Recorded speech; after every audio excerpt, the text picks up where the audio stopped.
Hello বন্ধুরা, welcome back to my channel. দীঘায় গিয়ে ঘোরার কিছু ফানি মোমেন্ট এই ভিডিওর মধ্যে তোমাদের দেখাতে চলেছি। দীঘায় গিয়ে প্রথম দিন ঘোরার পর দ্বিতীয় দিন ছিল সমুদ্রতে স্নান করতে যাওয়ার পালা। এইভাবে নাচতে নাচতে সমুদ্রতে স্নান করতে যাচ্ছিলাম।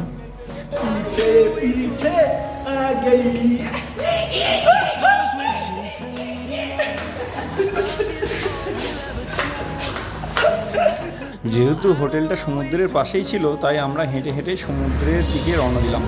চলো আমরা সবাই এবার বিচে স্নান করতে যাচ্ছি।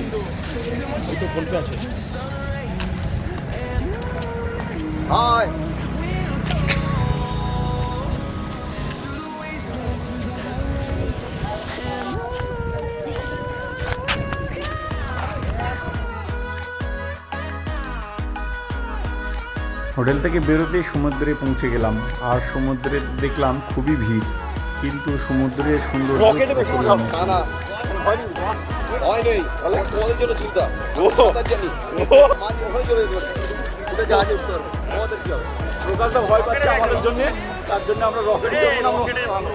রকেটে পানিটা ভালো দেখা যাবে। রকেট নিয়ে সমুদ্র মাঝখানে চলে যাবো, এটাই আমাদের প্ল্যান।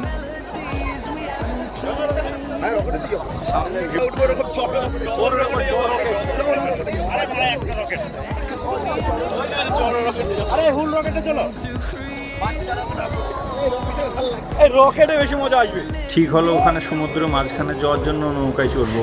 প্রকাশদা ওখানকার ওই লোকটির সাথে দাম দর করছিল। 500 টাকায় আমাদের 5 জনকে নিয়ে যাওয়ার জন্য উনি রাজি হয়ে গেলেন।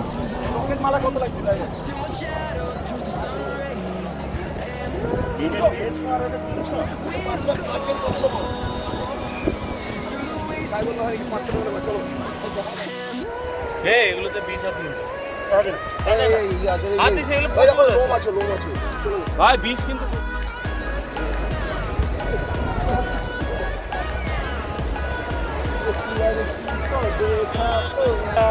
জैसे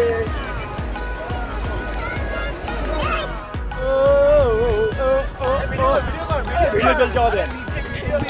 ও এখানে বিশাল ভিডিও ওয়াইডিং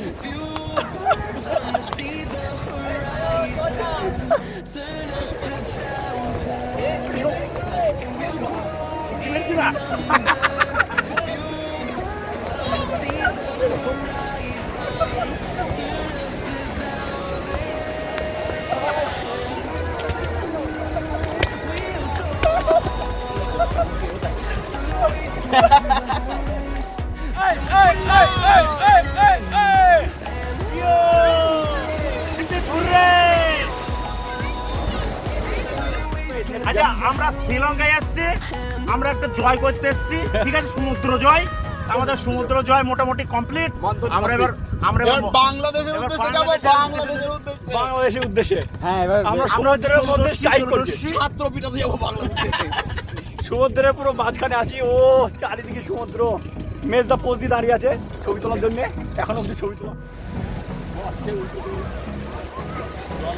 দেখতে দেখতে আমাদের বোটিং করা হয়ে গেল এবং সমুদ্রতে স্নান করা হয়ে গেল।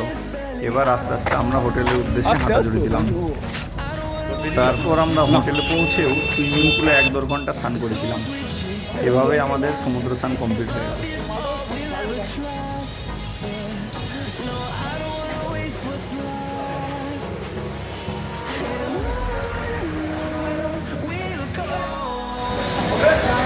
No.